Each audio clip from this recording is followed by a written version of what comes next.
e nesse vídeo eu irei apresentar para vocês uma planilha que eu desenvolvi e que permite calcular vigas em balanço. Veja que ela é composta por 3 tabelas: tabela de entrada de dados, tabela de saída de dados e tabela de verificações. As únicas células que o usuário precisa preencher são essas daqui da entrada de dados. E após preenchê-las, a planilha irá gerar uma série de resultados que você pode consultar aqui na saída de dados e na tabela de verificações. Veja que aqui embaixo nós temos algumas ilustrações indicando situações onde estão presentes vigas em balanço. Aqui nessa primeira situação nós temos uma viga contínua com esse trecho em balanço. E aqui nós temos uma viga em balanço ligada a esse pilar de elevada rigidez. Por hipótese, a planilha calcula a viga em balanço considerando um engastamento perfeito nessa ligação. Só que na prática, nunca teremos um engastamento perfeito. O comportamento dessas ligações aqui irá se aproximar de um engastamento perfeito quanto maior for sua rigidez. Agora veja bem, vou apresentar para vocês alguns dos resultados gerados pela planilha. Nessa célula aqui, por exemplo, é informada a quantidade de barras de aço da armadura longitudinal superior, que no caso é a armadura negativa. E aqui é informada a quantidade de barras de aço da armadura longitudinal inferior, que no caso é a armadura construtiva, utilizada para fixar os estribos. Nessa célula é informada a área de aço da armadura de pele para cada face lateral da viga. A armadura de pele é aquela que nós posicionamos aqui nas faces laterais da viga para combater os esforços gerados pela retração do concreto e também gerados pela variação de temperatura.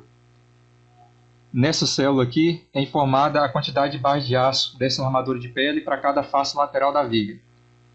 Veja que se você tiver qualquer dúvida sobre o que significa cada uma dessas células, basta posicionar o cursor do mouse sobre elas, que irá aparecer esse balãozinho contendo informações sobre a célula em questão. Aqui embaixo são feitos alguns cálculos referentes à armadura transversal, que é a armadura composta por estribos. Nessa célula aqui é informada a área de aço da armadura transversal por metro. E aqui é informada a área de aço mínima da armadura transversal. Veja que esse valor aqui é negativo. Um valor negativo significa que uma viga com essas propriedades informadas aqui na entrada de dados, o próprio concreto dessa viga é capaz de resistir sozinho ao esforço cortante máximo de cálculo. Então, nesse caso, teoricamente, não seria necessário a utilização de armadura transversal. Só que por segurança e também porque é exigido pela NBR 6118/2014, é adotada a área de aço mínima para a armadura transversal, que é informada nessa célula. Aqui nós temos o espaçamento entre os estribos associada a essa área de aço, e aqui nós temos o espaçamento entre os estribos associada a essa área de aço mínima. Como o valor dessa área de aço aqui deu negativo, então esses dois espaçamentos são iguais. É adotado o espaçamento associado à área de aço mínimo para toda a viga. Aqui nós temos a força cortante correspondente à armadura mínima. Quando esse esforço cortante máximo de cálculo aqui é inferior à força cortante correspondente à armadura mínima, nós teremos um valor negativo para essa área de aço, o que significa que para toda a viga nós iremos utilizar a área de aço mínima. Nos trechos da viga onde o esforço cortante de cálculo é superior a essa força cortante aqui correspondente à armadura mínima, nós adotamos esse espaçamento aqui entre os estribos.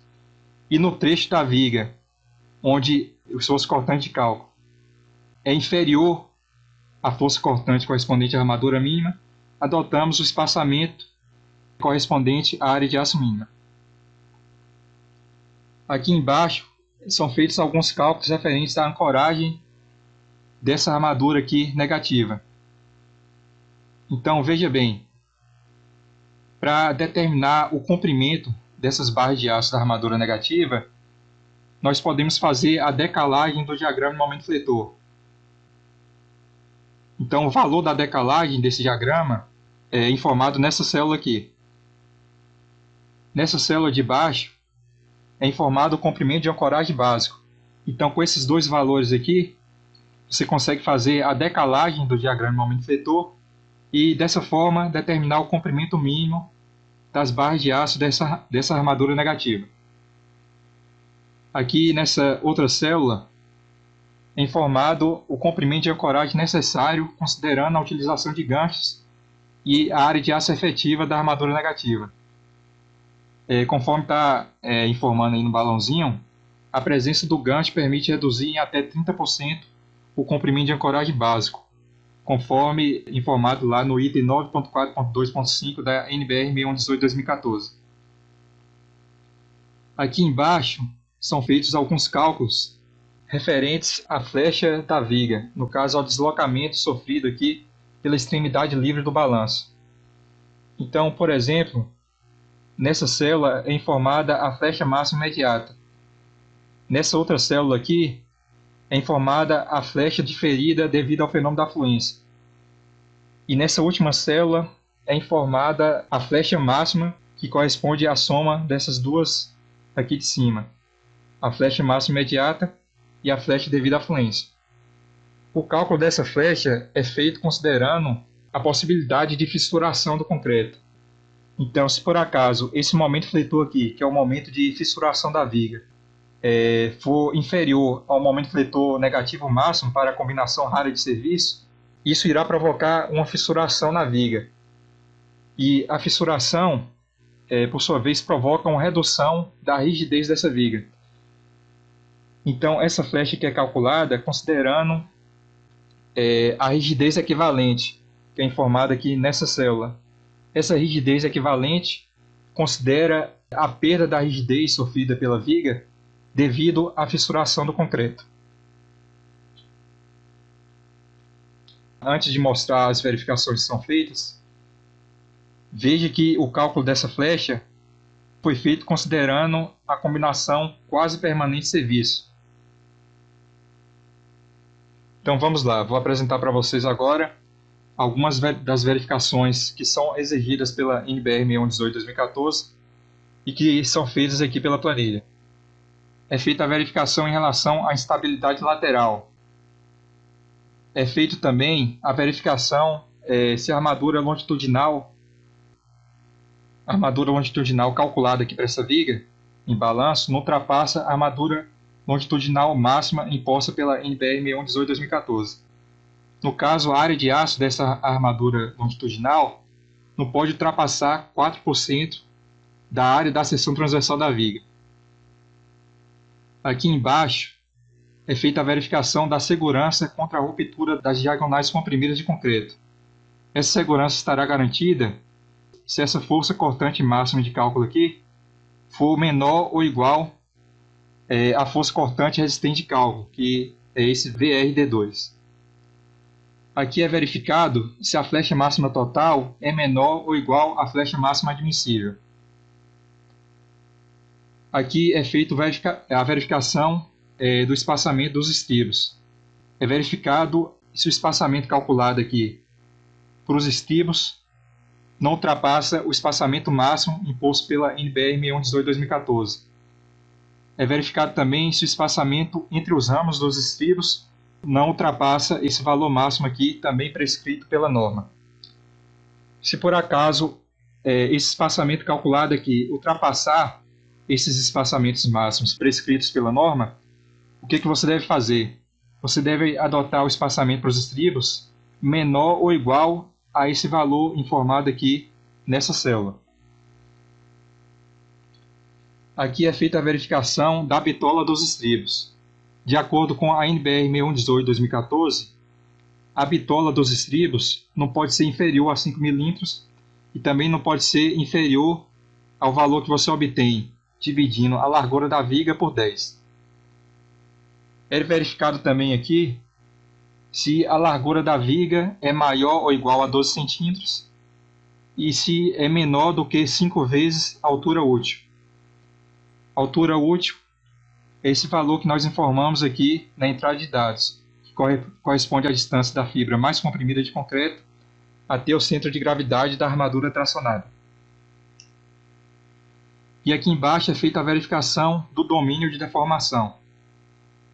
Para garantir um adequado comportamento dúctil em vigas de concreto armado, a posição da linha neutra no estado limite último deve obedecer à condição de que a razão entre a altura dessa linha neutra dividida pela altura útil deve ser menor ou igual a 0,45. No caso, essa condição deve ser obedecida para concretos com até 50 MPa. Então, depois de calcular, de realizar o dimensionamento dessa viga em balanço, se você quiser consultar o memorial de cálculo, basta vir aqui nessa outra aba. E aqui está o memorial de cálculo com passo a passo de todos os cálculos que foram realizados pela planilha. Está travando um pouco porque tem muitas equações e também algumas ilustrações. Mas enfim, se você for um estudante de engenharia e não souber como calcular uma viga em balanço, se você vier aqui nesse memorial, você vai ter o passo a passo de como é feito esse cálculo. E se por acaso você quiser entregar o memorial de cálculo de uma viga em balanço junto com o projeto que você desenvolveu para o seu cliente, você pode também vir aqui e conseguir esse memorial. Para gerar esse memorial em formato PDF, basta clicar nesse botão aqui.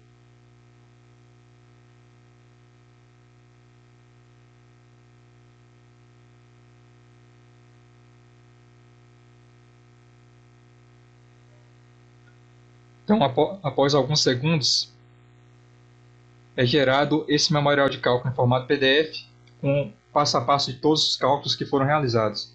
Como eu disse, é bastante útil para o estudante que gostaria de aprender como é feito o cálculo de uma viga em balanço. E também é útil para o profissional que pode entregar esse memorial junto com o seu projeto para o cliente.